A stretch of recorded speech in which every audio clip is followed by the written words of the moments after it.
नमस्कार दोस्तों, आपका स्वागत है आपके अपने YouTube चैनल टिप टिप याद बरसे में। आज हम बात करने वाले हैं बॉलीवुड 1992 की टॉप 3 फिल्मों के बारे में और करने वाले हैं इन्हीं फिल्मों की बातें। साल 1992 में बॉलीवुड की काफ़ी फिल्में हिट, सुपर हिट और ब्लॉकबस्टर रही थी। आज हम देखेंगे इसी साल की कुछ ज़्यादा कमाई करने वाली 3 ऐसी फिल्में जिन्होंने इतिहास रचा था उस साल, और साथ ही बात करेंगे बॉक्स ऑफिस की, डायरेक्टर्स, म्यूजिक डायरेक्टर्स, पूरी फिल्म की लीड एक्टर्स और रिलीज डेट के बारे में। तो सबसे पहले साल 1992 में नंबर 3 पर थी खुदा गवाह। ये फिल्म 7 मई 1992 को रिलीज हुई थी। मुकुल आनंद ने इस फिल्म को डायरेक्ट किया था। लक्ष्मीकांत प्यारेलाल ने म्यूजिक दिया था। लीड कैरेक्टर में नजर आए थे अमिताभ बच्चन और श्रीदेवी।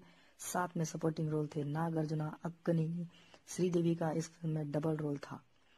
इस फिल्म ने बॉक्स ऑफिस पर 17.05 करोड़ रुपए कमाए थे। और अब बात करते हैं बॉलीवुड 1992 की टॉप 2 पर रही फिल्म दीवाना की। के डायरेक्टर थे राज कंवर।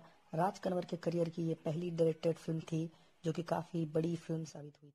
और साथ ही साथ बात करते हैं म्यूजिक के बारे में। म्यूजिक दिया था नतीम श्रवण ने और इस फिल्म में लीड रोल नजर आए थे ऋषि कपूर, शाहरुख खान, उनके साथ थे दिव्या भारती।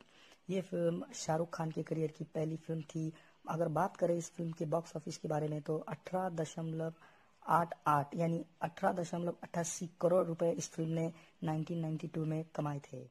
आगे बढ़ते हुए बात करेंगे अब साल 1992 की बॉलीवुड की सबसे बड़ी फिल्म बेटा की। ये फिल्म 3 अप्रैल 1992 को रिलीज हुई थी। इस फिल्म में अनिल कपूर, माधुरी दीक्षित मेन रोल पर थे। इंद्र कुमार ने इस फिल्म को डायरेक्ट किया था। आनंद मिलिंद द्वारा इस फिल्म को म्यूजिक मिला था।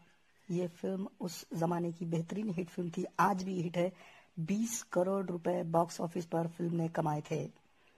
उम्मीद करते हैं कि आपको ये वीडियो बहुत पसंद आया होगा। वीडियो को लाइक करें, शेयर करें और चैनल को सब्सक्राइब करना ना भूलें। बेल आइकन को भी प्रेस कर दें।